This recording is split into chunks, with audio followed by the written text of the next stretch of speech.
Digital Gujarat scholarship portal 2026-27 ના અહીં સ્કોલરશિપના online form મિત્રો શરૂ થઈ ગયા છે. અહીં તેમની વેબસાઇટ હાલ ચાલતી નથી.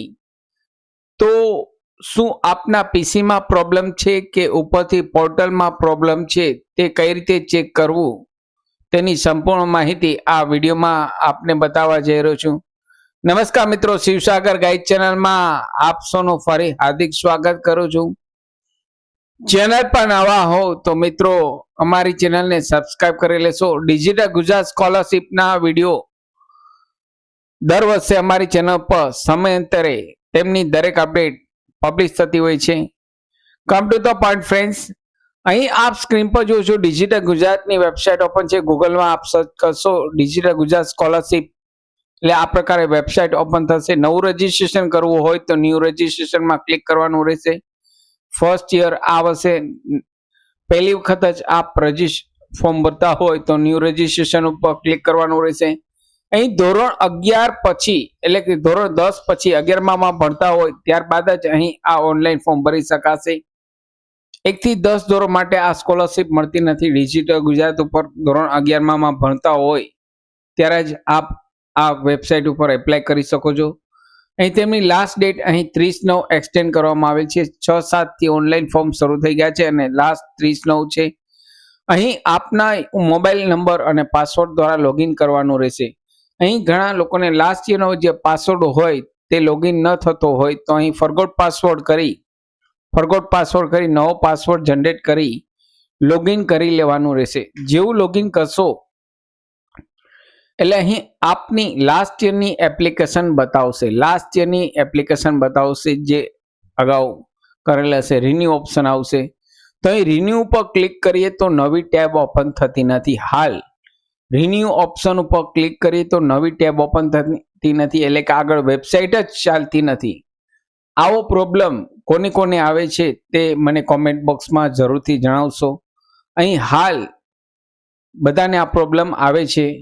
રિન્યુ ઓપ્શન ઉપર ક્લિક કરો તો આગળ વેબસાઇટ જ ચાલતી નથી, ખુલતી નથી, નવું ટેબ આવતું નથી. એડિટ એપ્લિકેશન ઓપ્શન પણ ક્લિક કરીએ તો તે પણ ચાલતો નથી. તો અહીં આપના પીસીમાં પ્રોબ્લેમ છે કે વેબસાઇટમાં પ્રોબ્લેમ છે તે કઈ રીતે ચેક કરવું તો અહીં ધ્યાનથી મિત્રો જોશો. અહીં રિન્યુ ઓપ્શન ઉપર રાઈટ ક્લિક કરી ઇન્સ્પેક્ટ ઓપ્શન આપેલ છે. ઇન્સ્પેક્ટ ઓપ્શન ઉપર ક્લિક કરશો.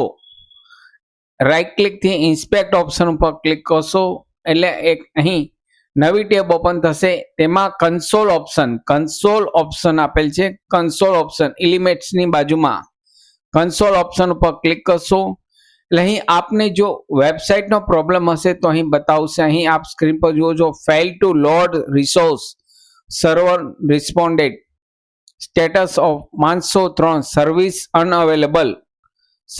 અનઅવેલેબલ. અહીં વેબસાઇટની એરર આવે છે, સાઇટ રિસ્પોન્સ નથી દેતી.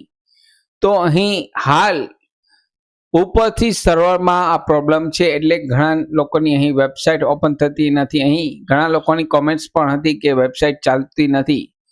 તો અહીં હાલ અત્યારે મિત્રો વેબસાઇટનો ઇસ્યુ છે. આ પ્રકારે આપ આપના પીસીમાં ચેક કરી શકો છો. રિન્યુ ઓપ્શન અથવા એડિટ ઓપ્શન ઉપર રાઈટ ક્લિક કરી ઇન્સ્પેક્ટમાં જઈ કન્સોલ ઉપર ચેક કરશો એટલે આ પ્રકારે એરર જોવા મળશે. કોને આ પ્રકારની એરર આવે છે તે મને કોમેન્ટ બોક્સમાં જરૂરથી જણાવશો. હાલ અત્યારે સર્વરનો ઇસ્યુ છે મિત્રો. 2-3 દિવસમાં આ પ્રોબ્લેમ સોલ્વ થઈ જશે. જ્યારે પણ આ પ્રોબ્લેમ સોલ્વ થઈ જશે અને વેબસાઇટ રેગ્યુલર ચાલુ થઈ જશે ત્યારે હું આપને માટે વિડીયો લઈને આવીશ.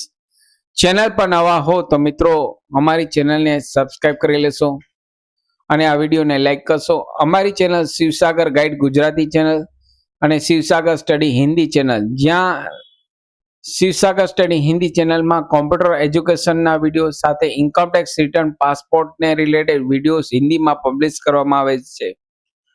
તો અમારી બંને ચેનલ શિવસાગર ગાઈડ ગુજરાતી અને શિવસાગર સ્ટડી હિન્દી ચેનલ બંને ચેનલને આપ સબસ્ક્રાઇબ કરી લેશો. ફરી મળીશું નવા વિડીયોમાં નવા ટોપિક સાથે. ત્યાં સુધી મિત્રો જય હિન્દ, જય ભારત.